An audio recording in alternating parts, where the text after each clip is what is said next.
तो हेलो आप सभी का स्वागत है सीएस कॉन्सेप्ट में। तो आज की जो वीडियो 11th के बच्चों के लिए बहुत ही ज़्यादा इंपॉर्टेंट होने वाली है। तो आज की जो है वीडियो है केमिस्ट्री के ऊपर बनाई गई है। तो ये लेसन नंबर 5 है, द्रव्य की अवस्था। तो इसमें मैंने 12 हेडिंग बना रखी है, तो इन 12 हेडिंग को हम अध्ययन करेंगे इसके अंदर। ठीक है, तो देखते हैं हम कौन कौन सी हेडिंग है ये।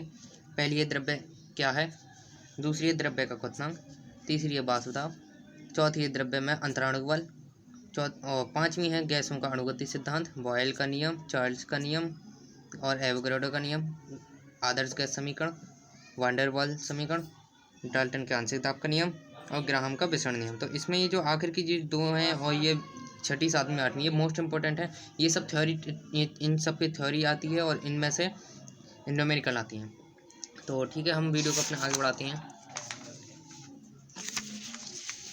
तो हम देखते हैं यहाँ पे पहली जो हेडिंग है द्रव्य क्या है।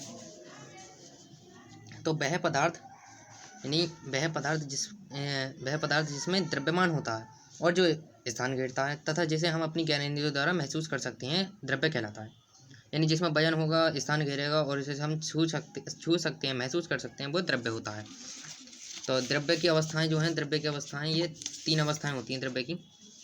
तो द्रव्य की 3 अवस्थाएं हैं, ठोस, द्रव, गैस।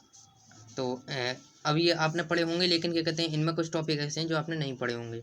जैसे ठोस में इनमें गैसों यानी इनमें अणुओं की स्थिति निश्चित नहीं होती। अणु कितने भी दूर दूर यानी स्थिति निश्चित होती है, सॉरी हाँ, निश्चित होती है।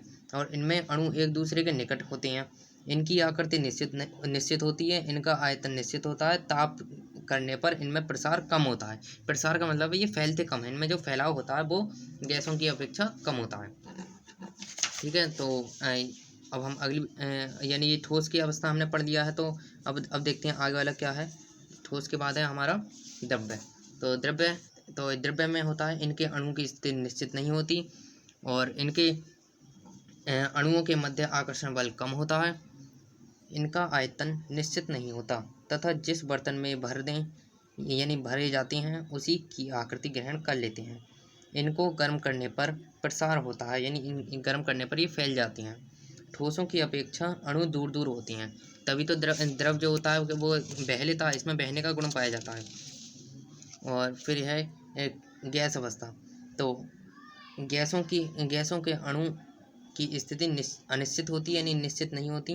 अणुओं के मध्य आकर्षण बल नगण्य होता है, इसलिए बहुत बहुत दूर पाई जाती हैं और इनके अणुओं के बीच का डिस्टेंस बहुत अधिक होता है। अणुओं का वास्तविक द्रव्यमान नगण्य होता है, यानी कि इनमें भी वजन बिल्कुल ना के बराबर होता है। अणुओं की आकृति निश्चित नहीं होती, यानी गैस का कोई आकार नहीं होता। एक कमरे में कहीं गैस छोड़ दिया, वही कमरे में वही बोतल में गैस पूरी में फैल जाती है। तो नेक्स्ट हेडिंग है हमारी द्रव्य का क्वथनांक।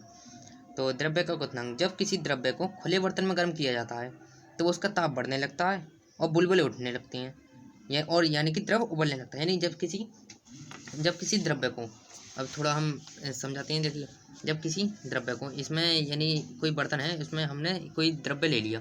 जब किसी द्रव्य को किसी ताप यानी गर्म किया जाता है, तो जैसे कि हमने जब किसी द्रव्य को गर्म किया जाता है खुले बर्तन में, एक चीज़ मेन है कि बर्तन जो है वो खुला हुआ है, क्योंकि जब खुले बर्तन में हम गर्म करेंगे तो ही वो उबलेगा। ठीक है, तो हमने जब किसी द्रव्य को खुले बर्तन में गर्म किया जाता है तो उसका ताप बढ़ने लगता है।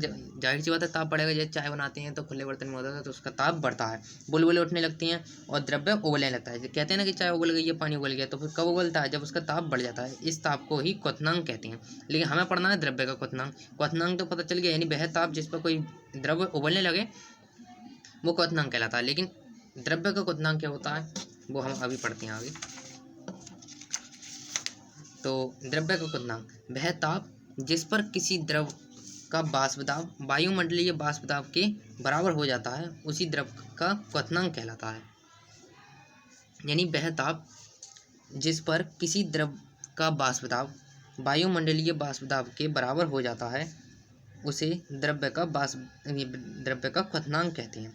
प्रत्येक का क्वथनांक अलग अलग होता है। ठीक है, यानी कोई ताप है जिस पर क्या कहते हैं, द्रव को गर्म करते हैं तो उसका जो वाष्प दाब है, जो वाष्प बनने की जो दर है, वो वायुमंडल में जो वाष्प का दाब है, यानी गैसों का जो दाब है, उसके बराबर हो जाता है। उसे ही द्रव्य का क्वथनांक कहते हैं। तो और तीसरी हेडिंग है वाष्प दाब।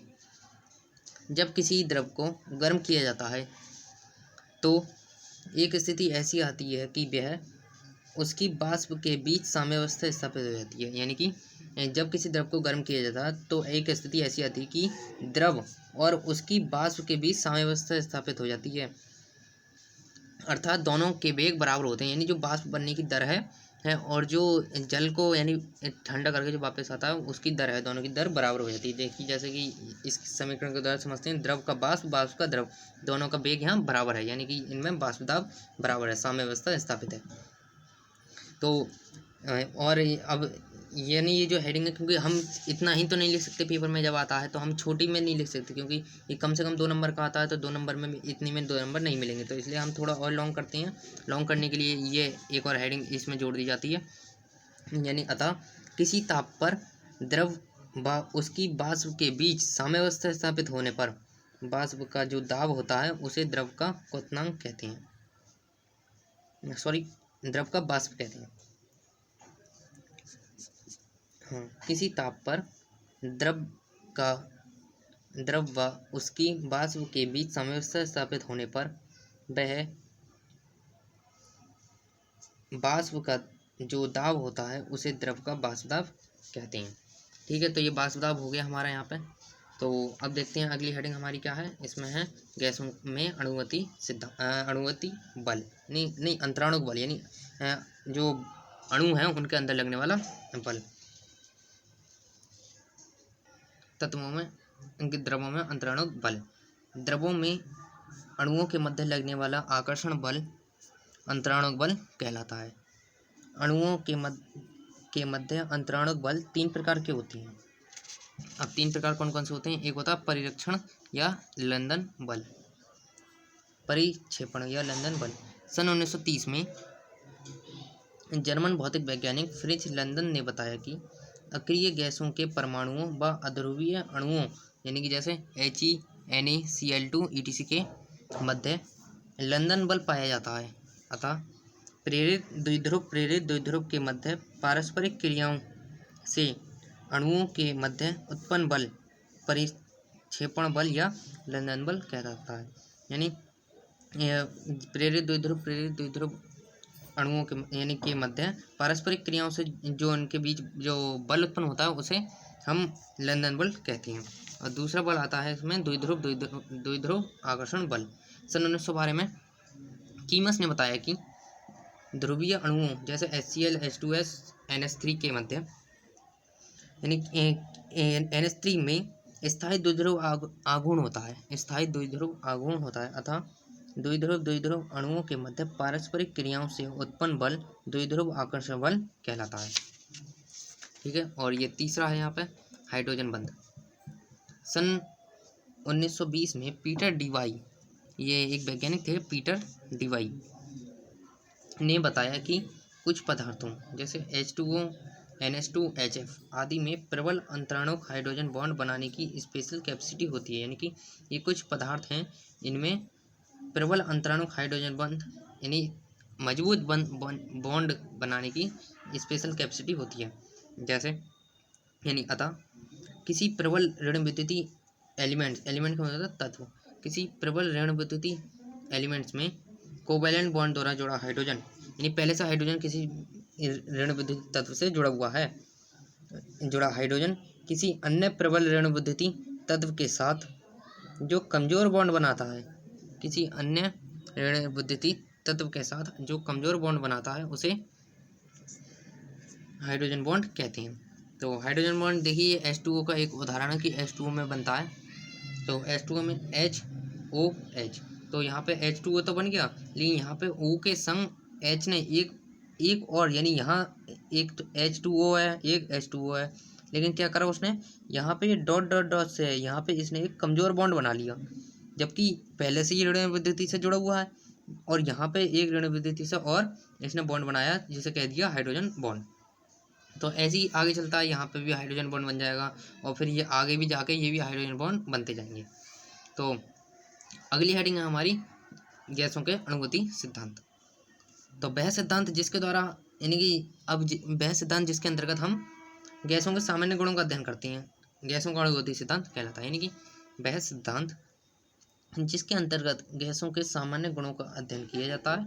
गैसों का अणुगति सिद्धांत कहलाता है। इसकी निम्न मुख्य विशेषताएं, यानी मुख्य विशेषता कौन कौन सी, निम्नलिखित मुख्य विशेषताएं। हर चीज की मुख्य विशेषता होती है तो वो निम्न प्रकार है। तो यहाँ पे पहली है, गैसों के अति, यानी गैसें अति सूक्ष्म कणों से मिलकर बनी होती हैं। ये देखिए, ये एक चीज़ वो है, गैसें अति सूक्ष्म कणों से मिलकर बनी होती हैं। कोई गैस वो नहीं है, गैसें अति सूक्ष्म कणों से मिलकर बनी होती हैं। ये ऑप्शन टाइप में आ जाएगा, गैसें किससे मिलकर बनती हैं, कणु, यानी कणों, अणु, परमाणु, और इनमें से कोई नहीं। तो इस प्रकार से आएगा, तो आपको कणों से लगाना है। और गैसों के अणु तीव्र गति से गति करते हैं, तीव्र वेग से गति करते हैं, और इनकी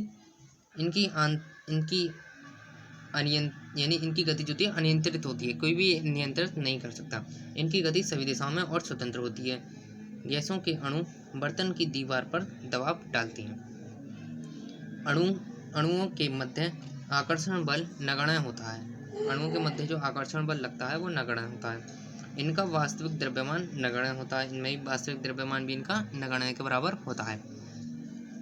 अणुओं के मध्य दूरी अधिक होती है, यानी इनके जो अणु हैं उनके मध्य दूरी अधिक होती है।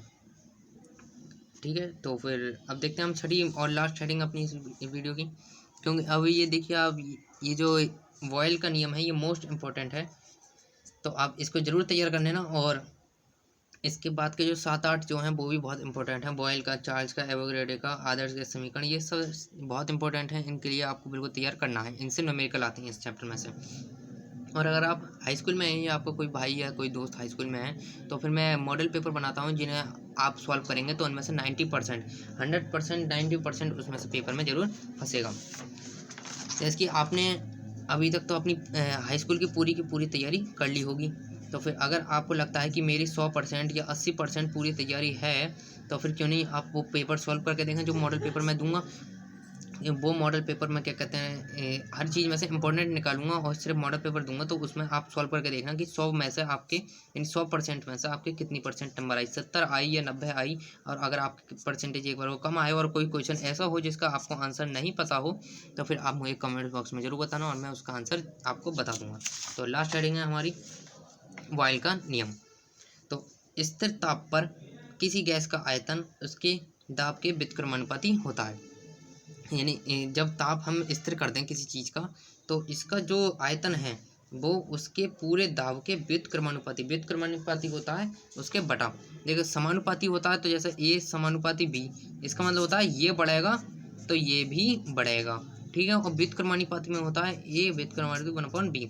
तो अगर ये बढ़ा तो ये घटा, और ये घटा, अभी दूसरी तरफ देखे हैं तो अगर ये बढ़ा तो ये घटा।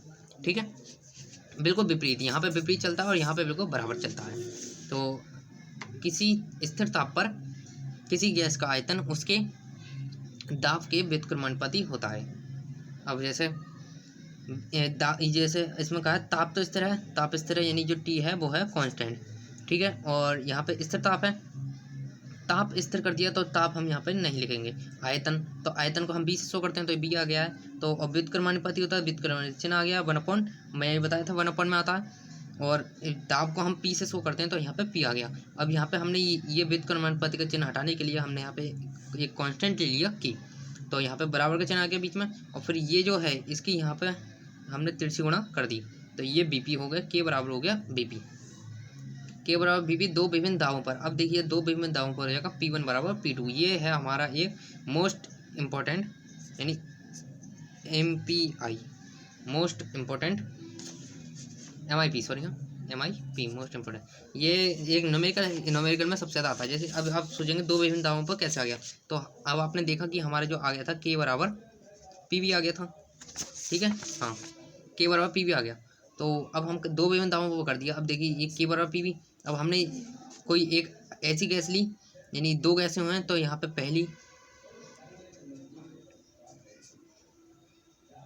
पहली गैस में देखा जाए तो उसका जो दाब है वो आ गया P1, और उसका जो आयतन है वो आ गया B1। ठीक है, और दूसरी गैस के लिए देखा जाएगा इसी प्रकार से, तो हो जाएगा P2 और ये हो जाएगा B2। अब हम ऐसे सॉल्व करेंगे तो एक आ जाएगा के बराबर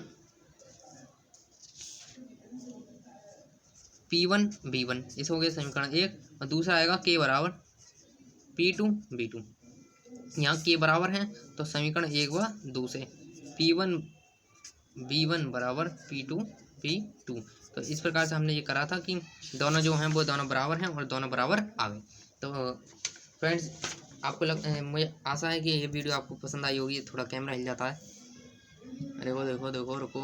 हाँ, तो आपको ये वीडियो पसंद आई होगी कि थोड़ी बहुत मेहनत की यार, 3 दिन से बनाए हैं तो जा करके बने हैं ये बिल्कुल छाट के बनाई जाती हैं।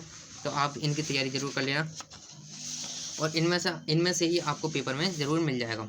और अगर इनके बाहर आता है तो आप मुझे ज़रूर बताना, लेकिन पूरी गारंटी ये है कि इसके बाहर इस चैप्टर में से नहीं आ सकता, क्योंकि ये पूरे NCERT पूरे जितनी भी किताबें होती हैं उन सब में से इम्पोर्टेंट निकाला गया है। और आप खुद ही आप देख लेना कि पेपर में इनके बाहर नहीं आएगा। तो ठीक है फ्रेंड्स, आप वीडियो को लाइक कर देना और चैनल पर नए हो तो सब्सक्राइब कर देना। और अगर आपकी तैयारी पूरी है कि हाई स्कूल की या फर्स्ट ईयर की, तो मैं मॉडल पेपर लाता रहता हूँ, तो आप मॉडल पेपर सॉल्व करके देख लेना।